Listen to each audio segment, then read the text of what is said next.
નમસ્કાર દોસ્તો, હું છું ગર્વથી ગુજરાતી વિપુલ અને તમે પણ ગર્વથી કહો હું ગુજરાતી.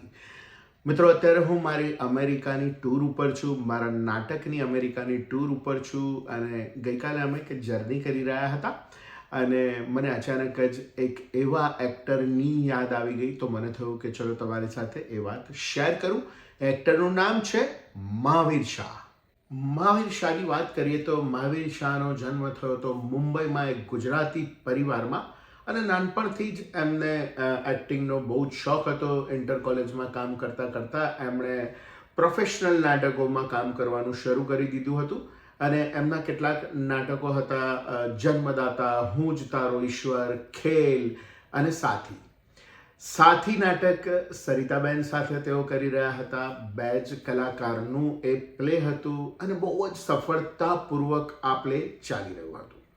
મહાવીર શાહને આમ ઓળખવામાં આવે છે એમની ઇન્સ્પેક્ટરની ભૂમિકાથી. કહેવાય છે કે મહાવીર શાહ ઇન્સ્પેક્ટર તરીકે ટાઈપકાસ્ટ થઈ ગયા હતા. લગભગ મોટાભાગની એમની ફિલ્મોમાં એ ઇન્સ્પેક્ટર, કરપ્ટ ઇન્સ્પેક્ટરના રોલમાં હતા. કેટલીક ફિલ્મો જે છે તેજાબ, અંકુશ, ઘણી બધી એવી ફિલ્મો છે જેમાં એમણે ઇન્સ્પેક્ટરના રોલ કર્યા, કરપ્ટ ઇન્સ્પેક્ટરના રોલ કર્યા, કરપ્ટ વકીલના રોલ કર્યા, ક્યોંકિ મેં જૂઠ નહીં બોલતા, ઘણી બધી એવી ફિલ્મો છે. લોકો એમને એવા પ્રકારના કેરેક્ટરથી જોવા ટેવાયેલા છે. પડદા ઉપર આવે એટલે આપણને ખબર પડી જાય કે આ કરપ્ટ ઇન્સ્પેક્ટર હશે અથવા કરપ્ટ વકીલ હશે અથવા તો વિલન હશે. એ નક્કી હતું. તો મહાવીર શાહ એમની જબરજસ્ત અદાકારીથી એક અલગ જ જગ્યા બનાવી હતી ઇન્ડસ્ટ્રીમાં. એમણે લગભગ 85ની આસપાસ હિન્દી ફિલ્મોમાં નાના મોટા રોલ કર્યા અને બહુ જ બખૂબી નિભાવ્યા.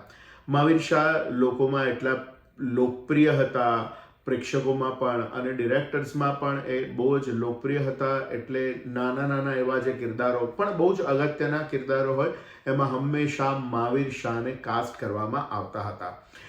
મહાવીર શાહ ટાઈપકાસ્ટ થઈ ગયા હતા એક ઇન્સ્પેક્ટરના રોલમાં, કરપ્ટ ઇન્સ્પેક્ટરના રોલમાં. એની પાછળ પણ એક નાનકડું એવું રીઝન છે કે કેમ આવું થયું હતું. બહુ જ ફેમસ ફિલ્મ ગાંધીમાં એમણે ઇન્સ્પેક્ટરનો રોલ કર્યો હતો અને એમણે બહુ સરસ રીતે રોલને નિભાવ્યો હતો. નોટિસેબલ રોલ હતો. ગાંધી ફિલ્મ બહુ જ મોટા સ્ટાર કાસ્ટવાળી ફિલ્મ હતી, બહુ મોટી ફિલ્મ હતી અને એમાં એક નાનકડો રોલ કરીને પણ એક નોટિસેબલ રોલ કરવો એ બહુ મોટી વાત છે અને મહાવીર શાહે એ કરી બતાવેલું. તો મહાવીર શાહ એ ફિલ્મથી ઇન્સ્પેક્ટર તરીકે ટાઈપકાસ્ટ થઈ ગયા હતા અને પછી એમને એવા જ કિરદારો મળતા ગયા. મેં કહ્યું તેમ તેજાબ, અંકુશ, ઘણી બધી ફિલ્મોમાં એમણે કરપ્ટ પોલીસવાળાનો કે કરપ્ટ વકીલનો કે લાલા ટાઈપ ઓફ રોલ કે વિલન, ગુજરાતી વિલન, ડોન, આવા જ એમણે કેરેક્ટર્સ નિભાવ્યા છે પડદા ઉપર અને લોકપ્રિય પણ રહ્યા છે. તો ઘણી બધી ફિલ્મો એમણે કરી પણ થિયેટરના એ બહુ ચાહીતા અદાકાર હતા. ગુજરાતી થિયેટરના બહુ જ જબરજસ્ત કલાકાર હતા અને દરેક ગુજરાતી થિયેટરમાંથી આવેલો કલાકાર હંમેશા એવું ઈચ્છતો હોય છે કે થિયેટર ઉપર પોતાનું કામ કર્યા જ કરે. અને આવી જ રીતે એમનું એક નાટક હતું સાથી, જેમાં એમના સાથી કલાકાર હતા સરિતાબેન જોશી. વર્ષ હતું 2000ની સાલ અને અમેરિકાની એમની ટૂર હતી અને અમેરિકાની ટૂરમાં સફળતાપૂર્વક એમના સરસ શો ચાલી રહ્યા હતા. નાટક મુંબઈમાં પણ સફળતાપૂર્વક સરસ રીતે ચાલી રહ્યું હતું. સાથી નામનું નાટક બહુ જ સુંદર પ્લે હતું અને લોકો એને માણી રહ્યા હતા, ભરપૂર માણી રહ્યા હતા. તો અમેરિકાની 2000ની સાલની ટૂર દરમિયાન એ ડેટ્રોઇટથી શિકાગો તરફ જવા જઈ રહ્યા હતા અને રસ્તામાં એમની કારને પંચર પડ્યું. જુદી જુદી વાતો છે, જુદી જુદી જગ્યાએ કે એમની કારને એક્સિડન્ટ થયેલો અને આવું કંઈક થયું હતું. કદાચ મને ખ્યાલ છે ત્યાં સુધી એમની કારને કદાચ પંચર પડ્યું હતું અને એમની કાર સાઈડમાં લઈને ઊભી રાખવામાં આવે છે અને એમના પ્રમોટર મહેન્દ્ર ત્રિવેદી, એમના યુએસએના પ્રમોટર હતા મહેન્દ્ર ત્રિવેદી, જે બહુ મોટું નામ હતું. ગુજરાતી નાટકો જેટલા લોકો યુએસએમાં કરે છે, મહેન્દ્ર ત્રિવેદીએ એ શરૂઆત કરી હતી ગુજરાતી નાટકો અમેરિકામાં કરવાની.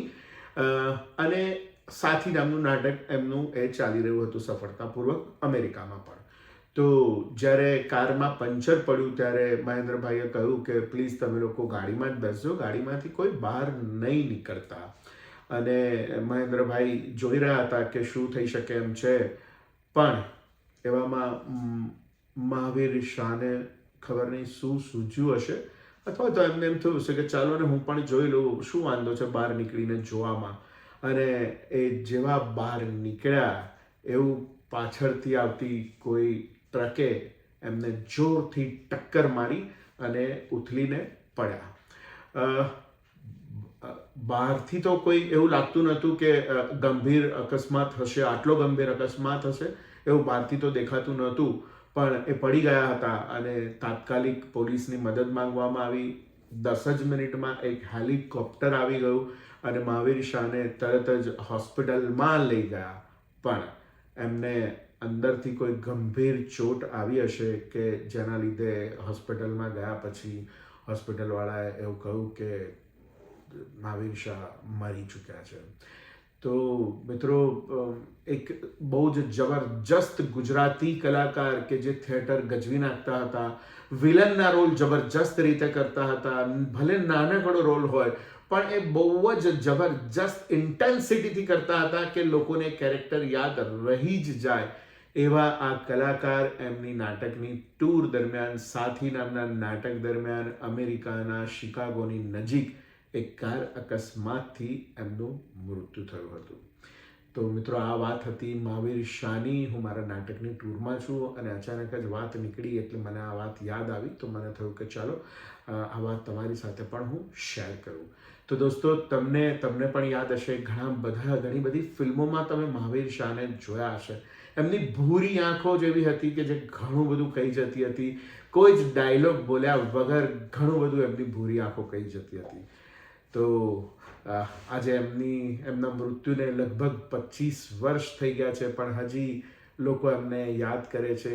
એ જ એમની કારકિર્દીની સફળતા છે. તો દોસ્તો, તમે આ વિડીયો કેવો લાગ્યો? તમે મહાવીર શાહને ઓળખો છો? મહાવીર શાહના ફિલ્મો તમે જોયેલી છે કે નહીં? તમને કોઈ ફિલ્મ યાદ આવતી હોય, એમનું કોઈ જબરજસ્ત કિરદાર તમને પણ યાદ આવતું હોય તો કમેન્ટ બોક્સમાં જરૂર લખો દોસ્તો. તો મળીએ નવા વિડીયોમાં નવી વાત સાથે.